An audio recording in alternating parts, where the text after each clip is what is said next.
Okay, this is the nervous system review that I've got planned for grade 12 biology students about to write their nervous system test. And I'm going to go through a number of different things to the best of my ability and the best of my recollection. And what I want to focus on, I'll show you right here.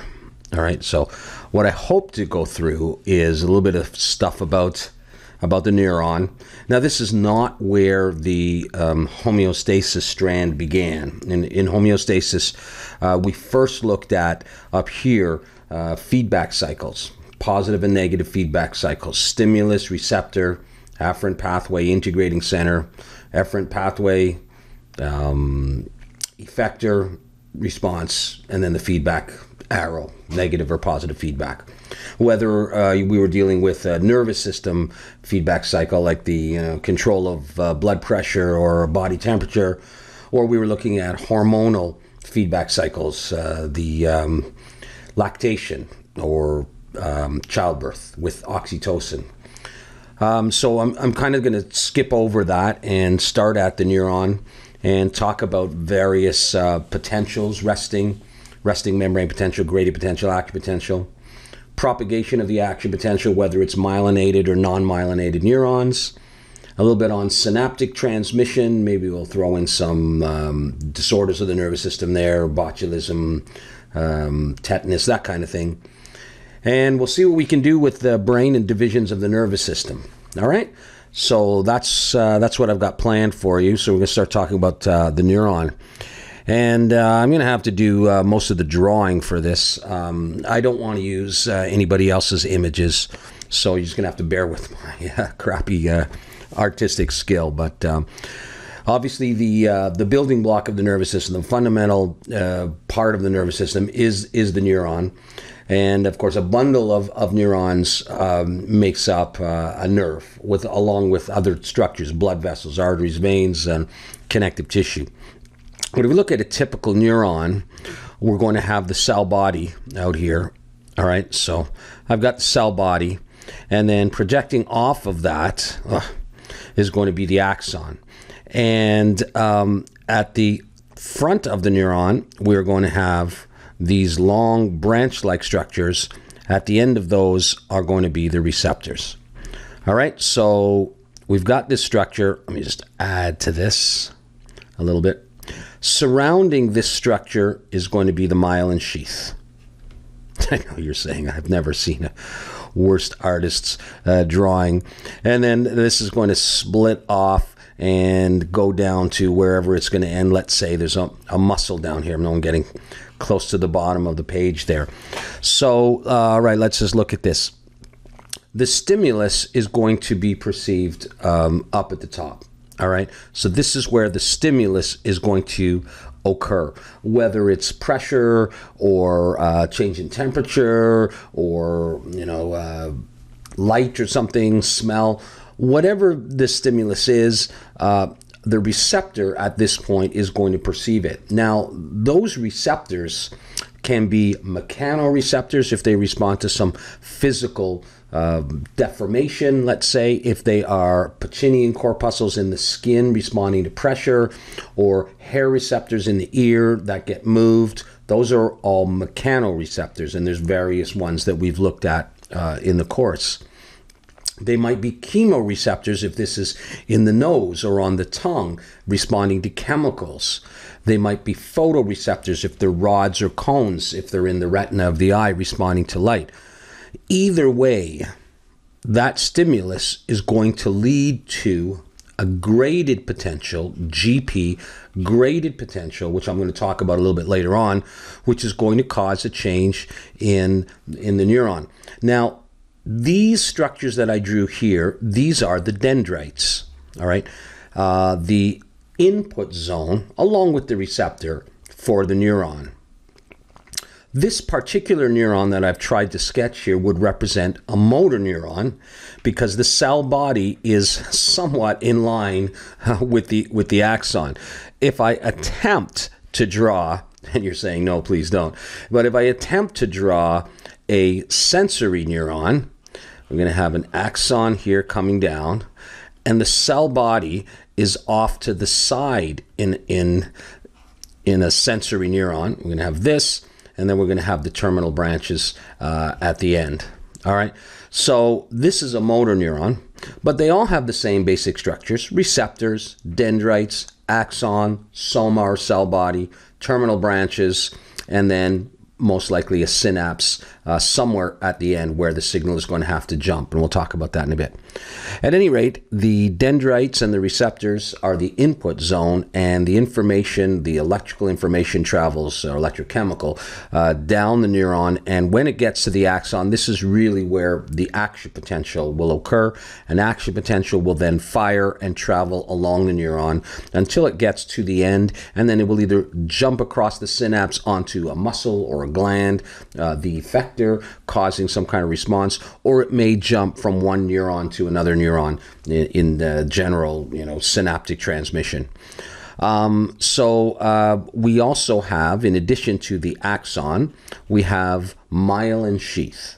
And the myelin sheath is created by Schwann cells that wrap around the axon. All right, they're wrapping around and they're forming a lipid coating to that axon, which insulates it and prevents charge from being lost.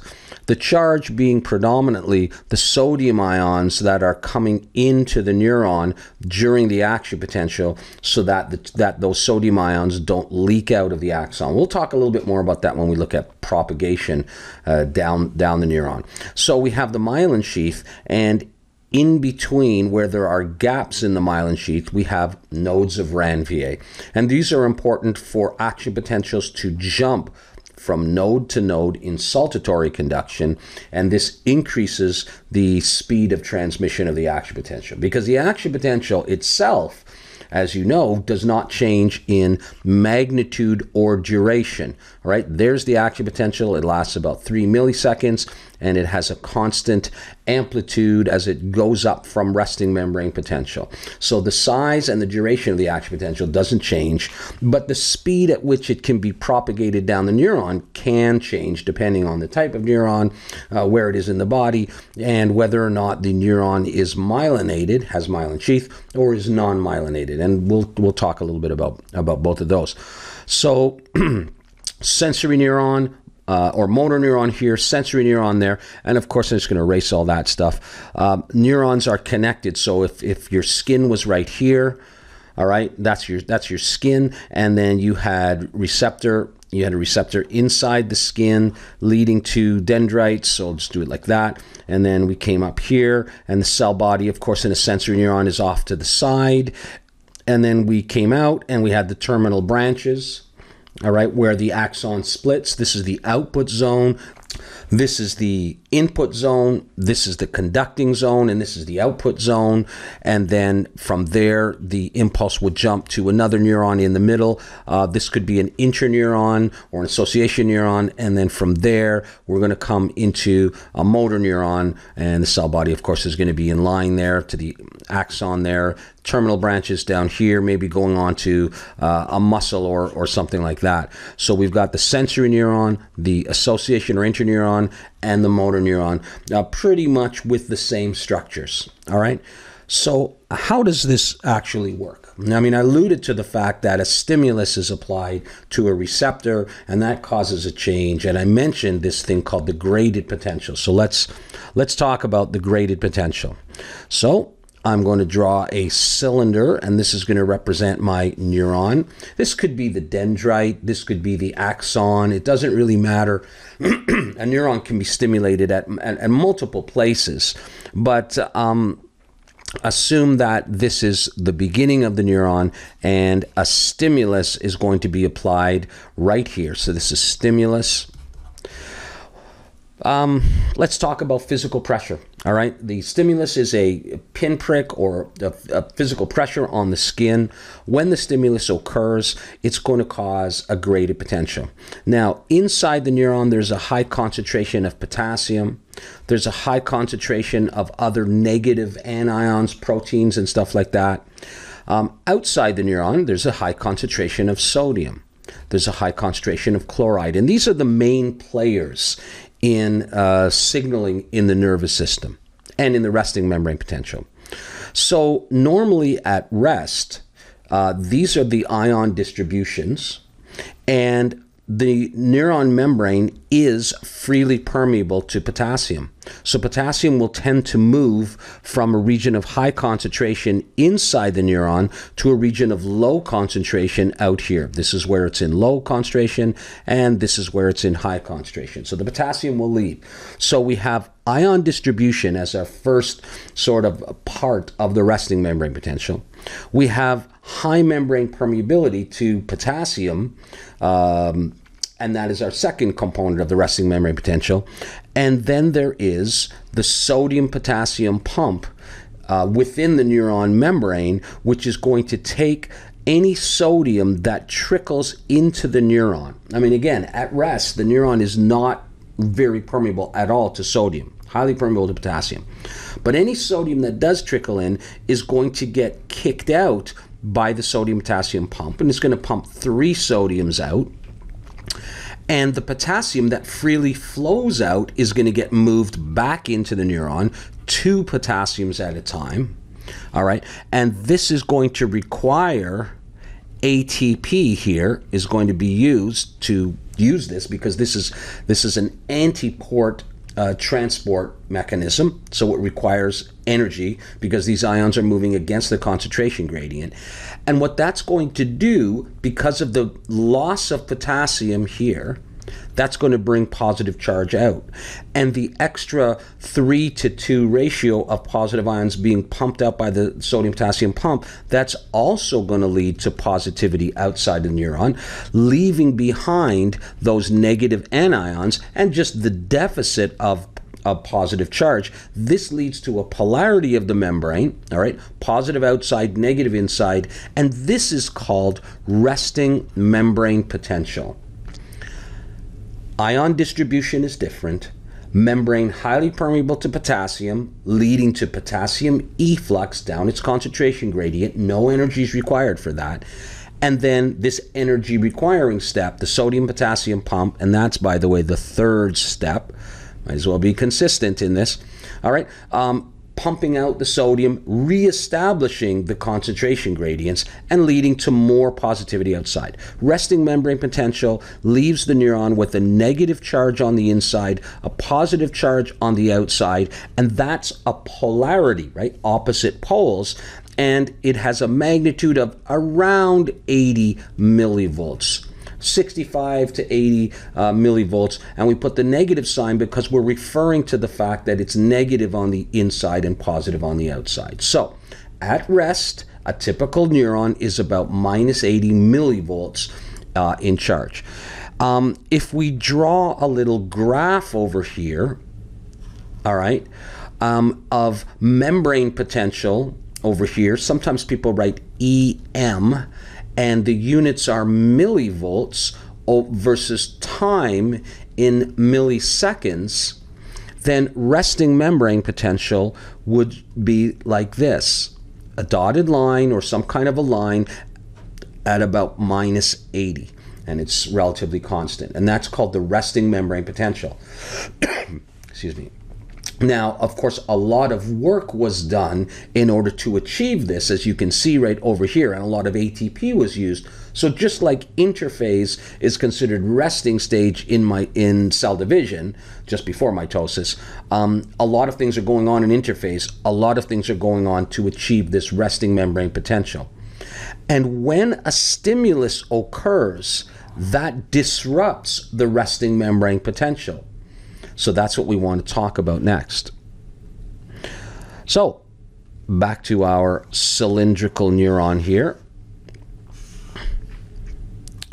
And our stimulus over here.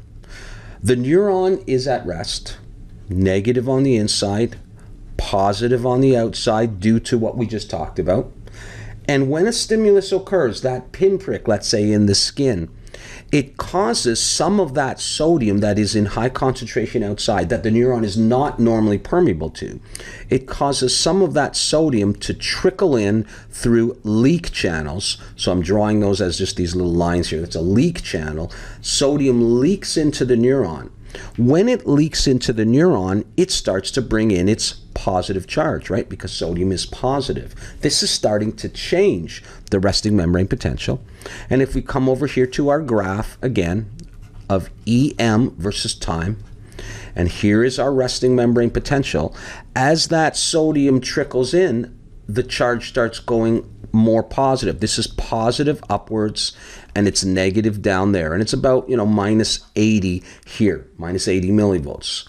So going up is positive, and as the positivity comes in, this is called depolarization. We're moving away from a polar state, negative and positive here. We're diluting out this negativity, making it less different between the two sides. So this is called a depolarization. And as sodium comes in, this is sodium influx, trickling in essentially, due to the stimulus, this is called a graded potential. Now it's called a graded potential because if the stimulus is small, a relatively small number of sodium comes in. If the stimulus is big, like a hard pressure on the skin, let's say, or a loud sound, if it's an intense stimulus, more sodium comes in. So it's graded in that way. So a more intense stimulus might bring the positiveness inside up to a higher level. All right. On the other hand, there are neurons for which instead of sodium coming in, we could have the entry of chloride, a negative ion. If chloride comes in, it makes it more negative on the inside, and instead of going up to the more positive value, we actually go down to a more negative value.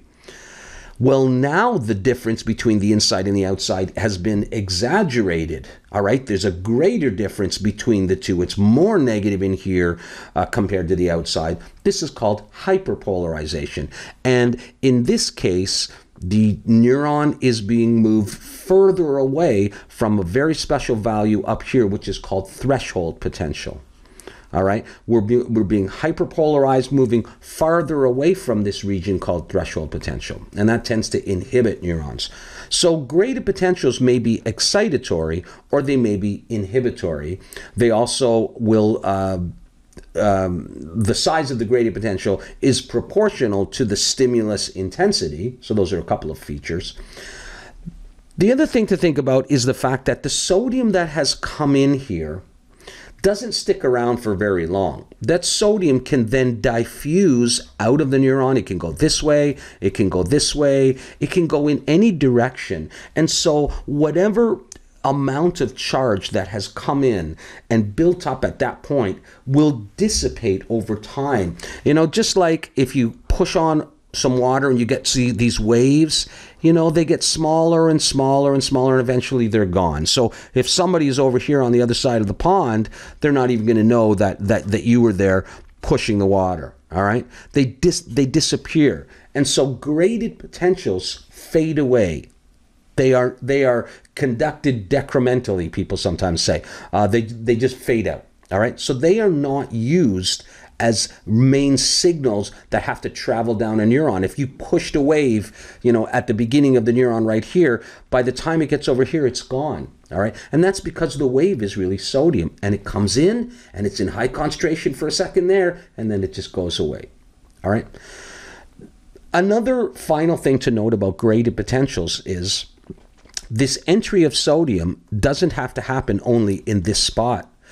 You could stimulate a neuron and sodium could come in from this side, or it could come in from over here, or it could come in from over here. And now you have more sodium than if it just came in one spot. So if this spot allows the entry of 3 sodiums, and this spot allows the entry of 3 sodiums, and this spot allows the entry of 3, and so does this, you now have more sodium than if just one spot was stimulated. And the point I'm getting at is that graded potentials can be summed up in space or in time. If you stimulate the neuron one time and you get 3, and then again really quickly before it fades away, and you get another 3, and they stimulate it again really quickly and again really quickly, you won't have time to lose that sodium as it sort of diffuses away, and it can build up. This is called temporal summation. If you stimulate a neuron in rapid succession, and a little bit of sodium comes in, and then a little bit more, it all adds up, all right? You can also stimulate in different spots. You could have a neuron coming down. I'm running out of colors here. Let's try yellow. A neuron's coming down and it stimulates there, and it causes the entry of 3 sodium. Another neuron stimulates here, causing the entry of 3 sodium. Now, obviously, each of these neurons will be carrying a signal, and whether or not they do stimulate this neuron, whether they're turned on or activated or not, you know, is a complicated thing of the nervous system. But if you have a bunch of neurons all impinging on this one, and each one stimulates the neuron just a little bit, collectively, you could get a lot of sodium. This is called spatial summation. So we had temporal and spatial summation. And they can add together to create a mass of sodium that will bring the resting membrane potential up to threshold potential. Sorry, that's so messy. So we'll move on. We'll clean that up. Now, I want to actually get rid of that title. So let's do that. Okay, so at this point in the neuron, if enough sodium has trickled in, it has caused the resting membrane potential to increase to a point which is called threshold potential. Now, we said that the stimulus caused a small amount of sodium to come in, and we called this the graded potential. Let's assume we're talking about excitatory graded potentials for now, all right, due to the influx of sodium. Now, in some neurons or muscle, this is calcium, and of course it could have been chloride, in which case it would hyperpolarize, but let's just deal with sodium. If enough sodium enters to depolarize the neuron to threshold, then other channels in the neuron, voltage-gated sodium channels, for instance, voltage-gated sodium channels, they will then open at threshold potential, all right? So if this is minus 80, this might be minus 60, let's say. If you get up to minus 60, which is more positive, voltage-gated sodium channels open. At that point, because there is a high concentration of sodium outside, some of it trickled in here, not very much, but now there is a large influx of positive charge, a large influx of sodium. This is the upstroke of the action potential. I want to make sure I don't go off the screen here. So we have this little one here, which is the graded potential, and then we have this upstroke of the action potential. This is called a depolarization. Now, this was a depolarization, but this is a massive depolarization. This is the upstroke of an action potential due to the influx of sodium. A fraction of a second later in time, these voltage-gated sodium channels will close. So here I'm drawing it in its closed state. No more sodium can enter the neuron, and so the action potential plateaus. It reaches a point right there. For a brief period of time, this channel stays locked shut. And even if you have a depolarizing or excitatory graded potential, the voltage-gated sodium channel cannot be reopened. This is called the refractory period of the neuron. So, voltage-gated sodium channels had opened, upstroke of the action potential, they shut closed, we plateau, and then what's going to happen is voltage-gated potassium channels, which were closed, will now open, and because there's a high concentration of potassium inside, potassium will leave the neuron down its concentration gradient, bringing a large amount of positivity out of the neuron, and so the positivity that was inside starts to drop again. And it's going down, and it's going down, and it tends to go a little bit below resting potential, and then it comes back, all right? This is the downstroke, whereas this is the upstroke. This is depolarization. This is repolarization. And it's repolarization because you're going back to a state where there's more positivity outside, leaving behind negativity inside. You're going back to a polarized state. So it's repolarization. Now, a fraction of a second later, these voltage-gated potassium channels will also just spontaneously close. And then the sodium-potassium pump will go, oh, the potassium just left. I better bring that back inside. 2K pluses, and hey, a bunch of sodium came in, I better kick that back out, and then that's it. We're back to normal. We're back to resting membrane potential. So the action potential is a brief reversal of membrane potential. It goes from negative inside to positive inside, and then back to negative. You flipped from negative to positive, all right? It's like flicking a light switch on and off and making some kind of a little signal that you could send to somebody else, maybe whatever, however that would work, all right? Now, this is called the action potential, all right?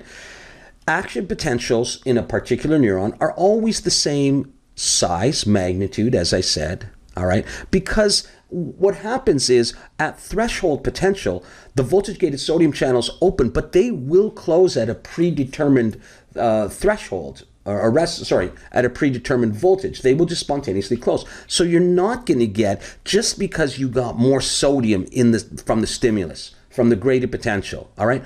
Once you hit this value, the channels open. It's not like if you have a bigger stimulus, you're going to hit threshold, down here or up here. It's not going to change anything. Once you hit threshold, sodium rushes in and then stops rushing in, potassium rushes out, and then you come back to normal. And this is the action potential, approximately 3 milliseconds in time, and an amplitude up to, well, it varies a bit. Let's say maybe plus 20 or something like that. Okay?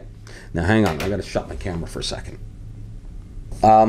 The action potential is what actually travels down the neuron. It's not the graded potential. The purpose of a graded potential, at least an excitatory one, is to trigger or start an action potential. And once the first action potential is triggered in the neuron, due to that graded potential, admittedly due to that, once enough sodium leaks in to trigger the action potential and you get a large influx of sodium, and then a large efflux of potassium, and then the sodium potassium pump kicks in. This is an action potential. This is action potential 1. But remember, the neuron regions just adjacent to that are still at resting membrane potential. All right? So this one is ready for an action potential as well. So if this is the first region, and this here is the second region. Here, this is region 1, region 2, region 3, as we go down the neuron. When the first action potential occurs and that sodium enters, that large sodium influx, depolarizing the neuron to threshold, and then, all this happens. Yes, the sodium potassium pump is down here trying to reestablish the ionic gradients, but some of this sodium will leak over to the next adjacent region. And if enough sodium leaks over, this region becomes positive and reaches its threshold. And you get this. Bang, another action potential.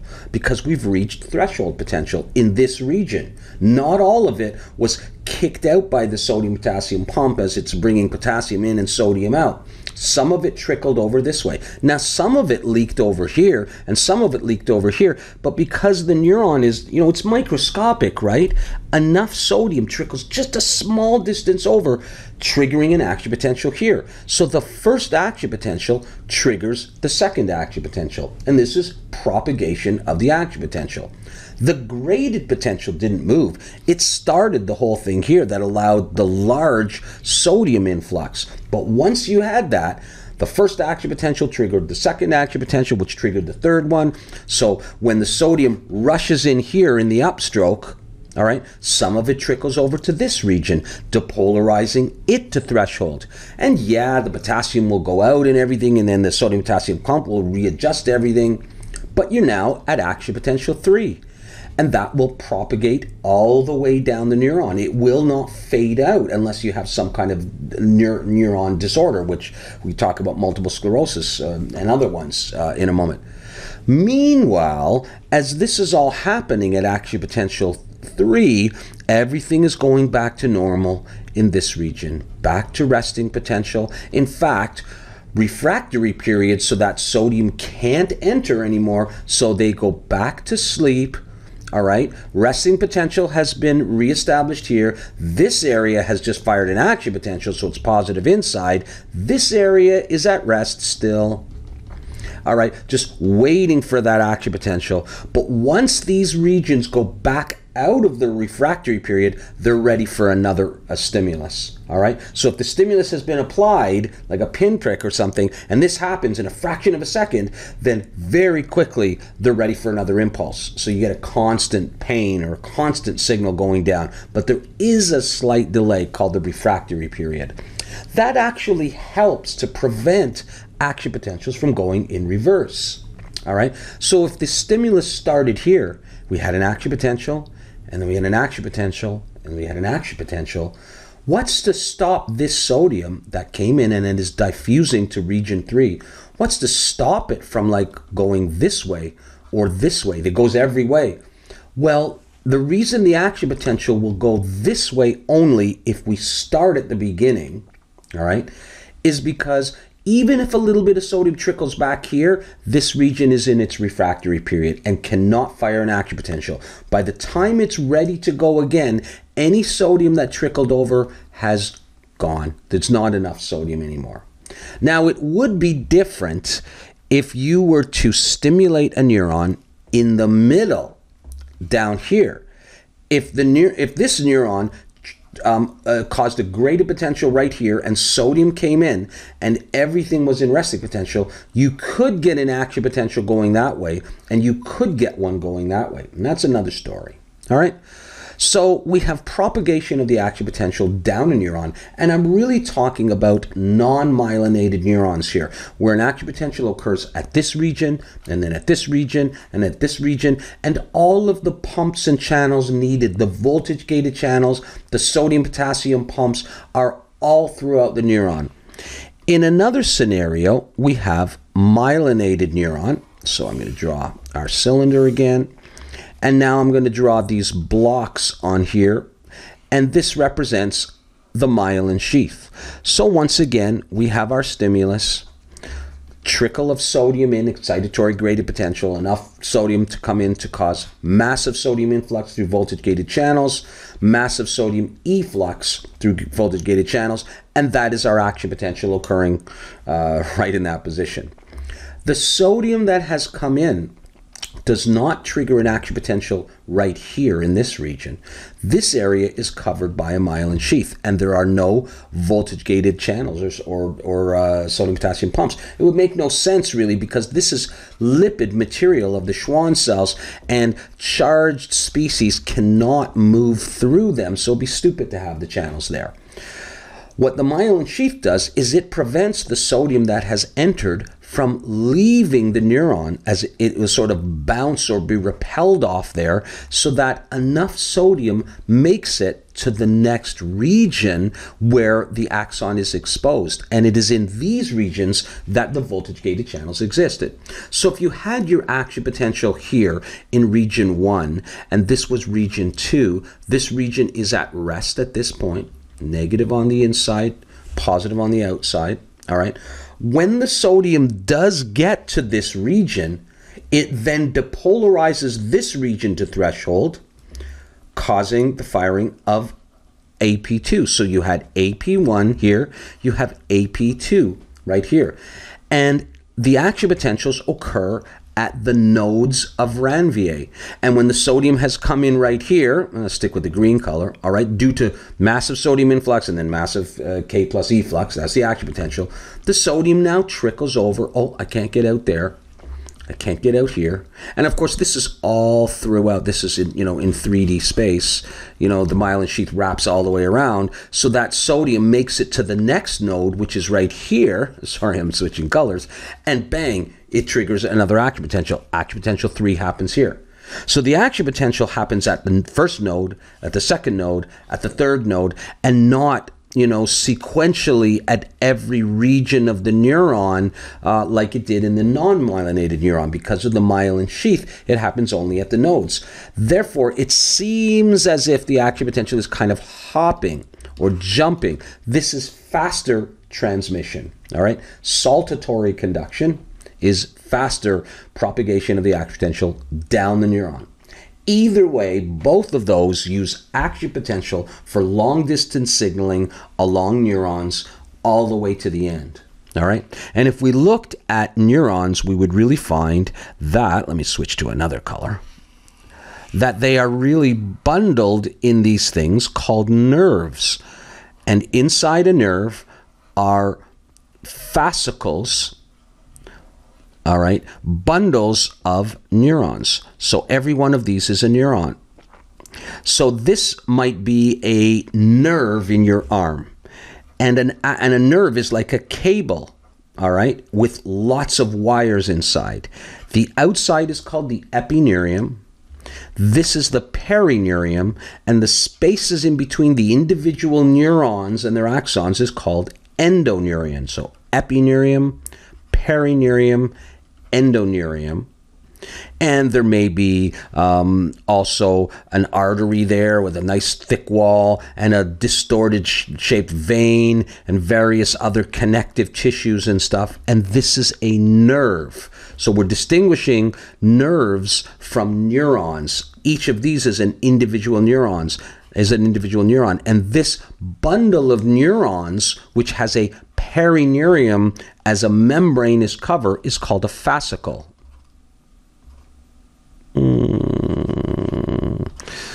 Oh gosh, I think we're looking at that one. All right, I might actually have spelled that wrong. Anyways, that's the deal with that. Artery, vein, all that kind of stuff. So there's our nerve. So back to the neuron. The impulse is traveling down the neuron. Here's neuron 1, and the action potential is traveling down. And then here is neuron 2, and we have a problem. We have a little gap in between our two neurons. We have a synapse. All right, this is an electrochemical situation. Hang on, fix something on my computer there. All right, good enough.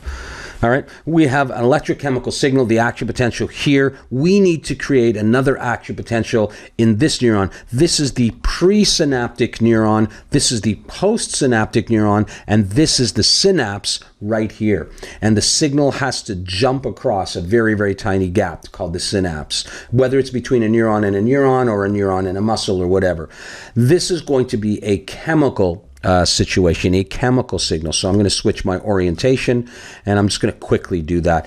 I have to assume, of course, that if you're watching this video, you've already learned this material, and so I'm just quickly reviewing some of this.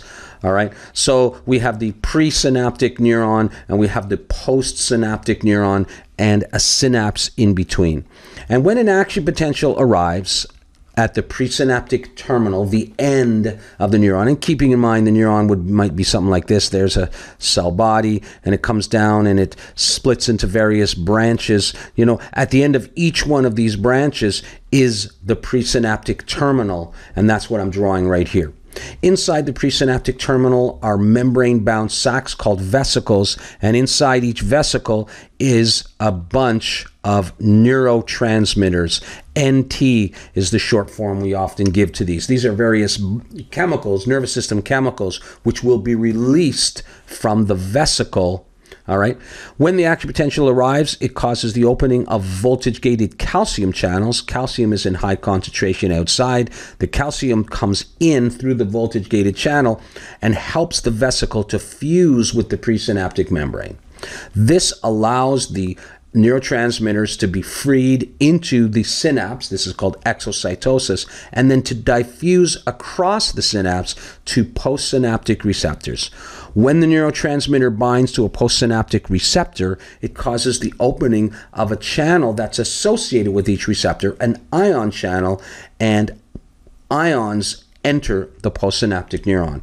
Now, if those ions happen to be sodium, which they often are in an excitatory synapse, the neurotransmitters here binding to the receptor, opening the ion channel, allowing sodium influx, this may cause this neuron, which is at the rest, all right, so it's going to be negative on the inside, positive on the outside at resting membrane potential. If enough sodium trickles in, it's going to depolarize this neuron to threshold, causing it to fire an action potential, and we have our next action potential. And then this will be propagated without fading all the way down the neuron.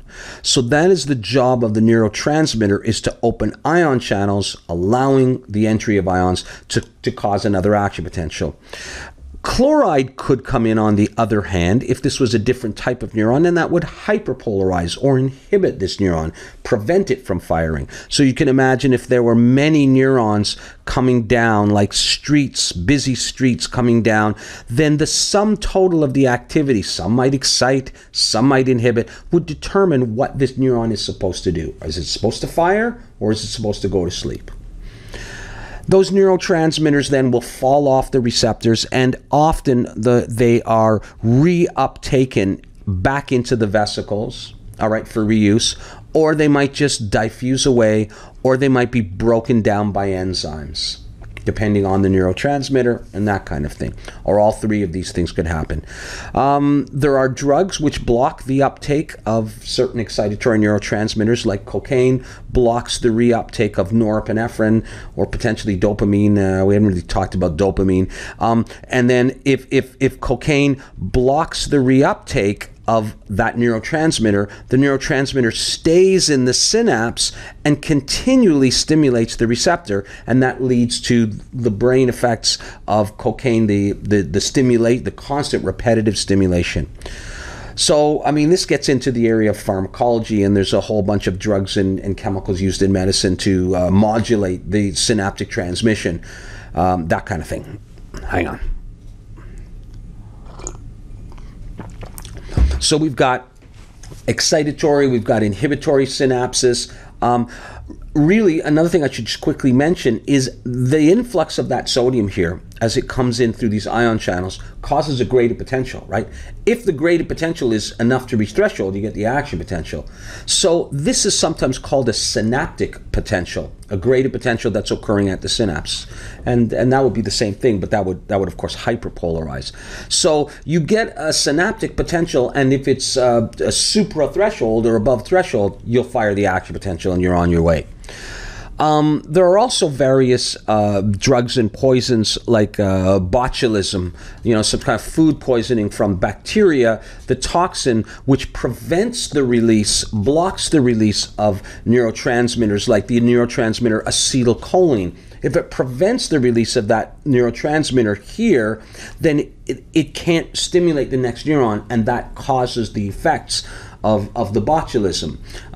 Acetylcholine in this case is an excitatory neurotransmitter, so if you block the release of an excitatory neurotransmitter, you can't excite the next neuron, so you get sort of this flaccid paralysis where the muscles can't contract, all right? Whereas tetanus, which is caused by another bacterium, releases its toxin, its poison, and it blocks the release of a different neurotransmitter from the presynaptic terminal, which is called GABA. All right, and that is an inhibitory neurotransmitter that tends to inhibit this neuron. Well, if you can't release this GABA because of tetanus, this neuron or muscle, let's say, it could be a neuron or a muscle, can't relax now. It can't be inhibited, and so that leads to the spastic paralysis, the tetanic contractions.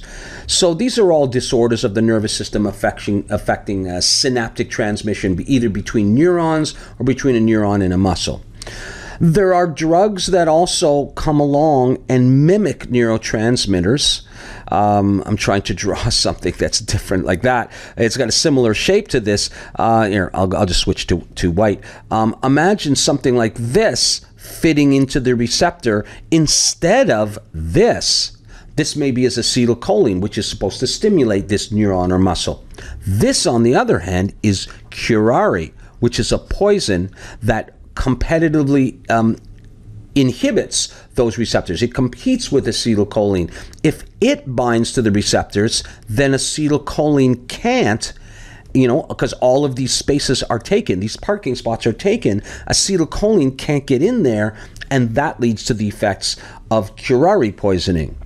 And then there's ways to treat that too with neostigmine and stuff that I've talked about in class. I can't go through everything, but so there we have sort of a brief rundown of synaptic transmission. Now, again, like I said, this could occur with a muscle, in which case the receptors are on the surface of the muscle. The neurotransmitter binds to the receptor, opening ion channels. Often it's calcium influx that occurs instead of sodium, and the calcium depolarizes the muscle, which is an excitatory cell, to threshold, firing and action potential, and that will lead to contraction in the muscle.